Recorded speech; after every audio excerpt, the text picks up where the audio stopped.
Assalamualaikum warahmatullahi wabarakatuh. Salam sejahtera bagi kita semua. Perkenalkan, saya Violeta Indrayani Putri, mahasiswa Magister Manajemen Gas Universitas Indonesia.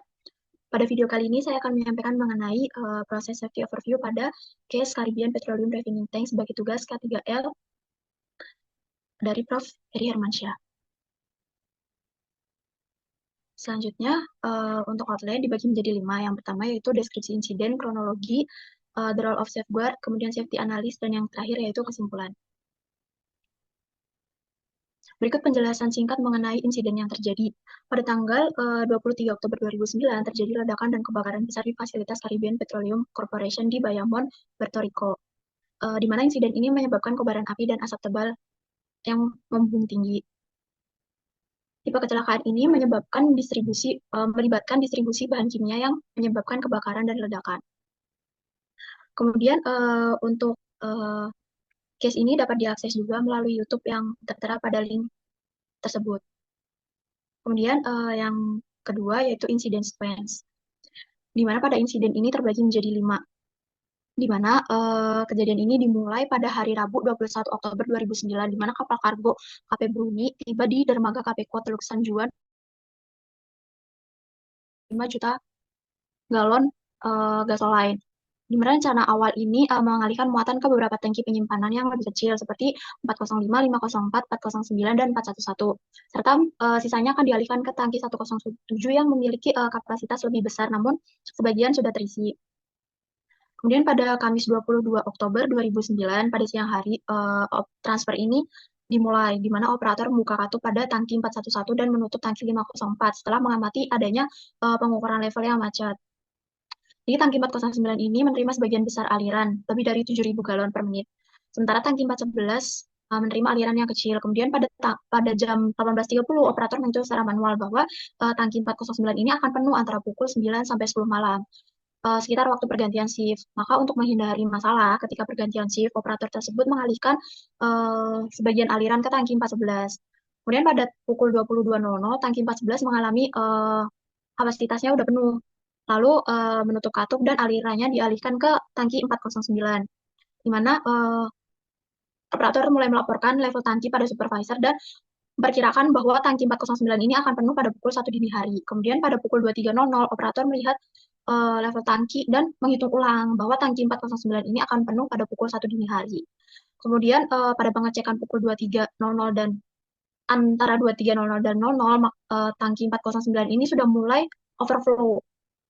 Kemudian pada Jumat 23 Oktober 2009 pada pukul 00, pada saat pengecekan rutin ini, staf operasinya itu sudah melihat bahwa adanya kabut gasoline di sekitaran area tangki 504, 411, dan 409, di mana gasoline ini sudah menyembur dari ventilasi tangki dan membentuk awan uap yang terkumpul di sekitar area tangki atau penahan tumpahan.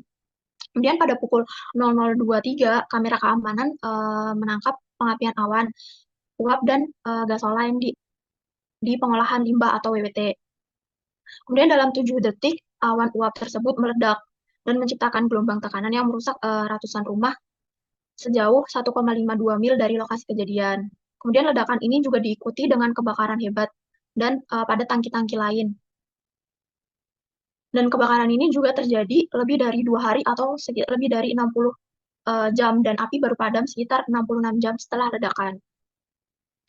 Dan terdapat 17 tangki yang terbakar dari 48 tangki. Kemudian selanjutnya yaitu the role of safeguard. Nah, dalam konteks prosedur evaluasi hazard sendiri, setiap peralatan, sistem, maupun tindakan yang dapat mencegah rantai kejadian atau chain of event itu disebut safeguard.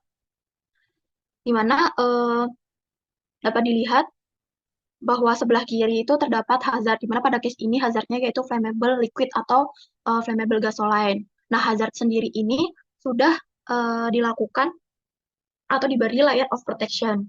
Namun, kegagalan dari layer of protection ini dapat menyebabkan initiating cause, di mana dalam konteks ini yaitu kegagalan alat atau tidak berfungsinya level gauge pada sisi tangki selama operasi pengisian yang menyebabkan si level tangkinya, pembacaan level tangkinya ini tidak akurat. Kemudian yang kedua yaitu procedural gaps atau kegagalan prosedur pada saat pengisian tangki karena tidak adanya alarm high atau sistem pencegahan overflow.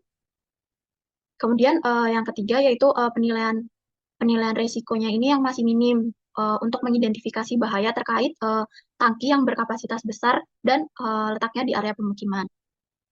Nah, hasil dari initiating cause ini adalah sebuah penyimpangan atau deviation, di mana penyimpangan pada case ini yaitu sistem manajemen keselamatan yang tidak memadai karena tidak diterapkannya recognized engineering practice atau RAGA gap. Kemudian kurangnya safeguard. Yang ketiga adanya human error karena pembacaannya itu masih manual, jadi terjadi kesalahan kalkulasi waktu pengisian tangki. Kemudian yang keempat yaitu kurangnya rencana tanggap darurat atau emergency response plan. Nah, hasil dari ketika ada deviasi ini untuk mengurangi adanya loss event, maka dibuatlah preventive safeguard. Namun pada case ini preventive safeguard-nya yang dilakukan masih sangat kurang, di mana tindakan preventif hanya dilakukan dengan pengecekan level berkala setiap jam yang dilakukan oleh operator, jadi masih manual juga. Dan tidak adanya high level alarm maupun automatic overfill protection system. Karena preventive safeguard-nya itu masih minim, maka terjadilah loss event. Maka upaya yang dilakukan yaitu memitigasi. Kemudian di sini mitigasi yang dilakukan adalah pemadaman api oleh local fire department dan mengevakuasi personil atau warga dengan area yang terdampak. Kemudian hasil dari mitigasi ini terdapat impacts, yaitu impact atau unmitigated, yaitu overfill pada tangki 409 yang menyebabkan ledakan serta kebakaran. Kemudian selanjutnya yaitu safety analysis. Di sini menggunakan protective and responsive protection, di mana menggunakan bow tie analysis. Dapat dilihat pada bagian yang paling atas itu merupakan hazard atau bahaya, di mana hazardnya yaitu storage handling of flammable liquid. Kemudian yang paling yang bawah itu merupakan tank overfill and explosion. Itu merupakan kejadian utamanya. Kemudian di sebelah kiri terdapat treat, di mana treatnya yaitu equipment failure atau kegagalan peralatan. Di sini yaitu malfunction gauge pada level tangki, di mana hal ini dapat dicegah dengan adanya instalasi redundant gauge dan perawatan berkala. Kemudian yang kedua yaitu kegagalan prosedur, yaitu kesalahan menghitung waktu pengisian tangki. Hal ini dapat dicegah dengan mengadakan training kepada operator dan meningkatkan prosedur. Kemudian yang ketiga yaitu kurangnya safeguard atau safety device pada tangki yang dapat dicegah dengan menginstal high level alarm serta pemasangan automatic shutdown system. Kemudian pada sebelah kanan yaitu terdapat konsekuensi. Mana konsekuensi ini yaitu ledakan dan kebakaran pada fasilitas KPKO yang dapat dimitigasi dengan instalasi pemadaman kebakaran di tempat atau installation on-site fire suppression. Sehingga ketika terjadi kebakaran dapat diatasi segera. Kemudian yang kedua yaitu community exposure to toxic fumes. Nah, paparan masyarakat terhadap asap beracun ini dapat dimitigasi dengan mengevaluasi protokol, kemudian adanya public education tentang prosedur darurat dan rute evakuasi. Kemudian yang ketiga yaitu kontaminasi lingkungan yang dapat dimitigasi dengan pembentukan secondary containment system dan rencana tanggap darurat dan penanggulangan oil spill yang cepat. Kemudian yang terakhir yaitu kesimpulan. Insiden di KPKO ini menggarisbawahi pentingnya penerapan langkah-langkah keselamatan yang komprehensif dan manajemen bahaya yang proaktif di dalam fasilitas yang menangani bahan berbahaya atau flammable liquid. Ledakan dan kebakaran tangki ini merupakan hasil dari kegagalan beberapa layer of protection, termasuk tidak adanya penilaian risiko yang perhitungkan kedekatan tangki dengan masyarakat atau area pemukiman. Kemudian kurangnya kepatuhan terhadap RAGA gap dan tidak memadainya perlindungan independen untuk mencegah pengisian tangki yang berlebihan atau overflow. Dengan harapannya apabila langkah-langkah pencegahan tersebut diterapkan, resiko pengisian tangki yang berlebih atau overflow dan kebakaran ini dapat diminimalisir.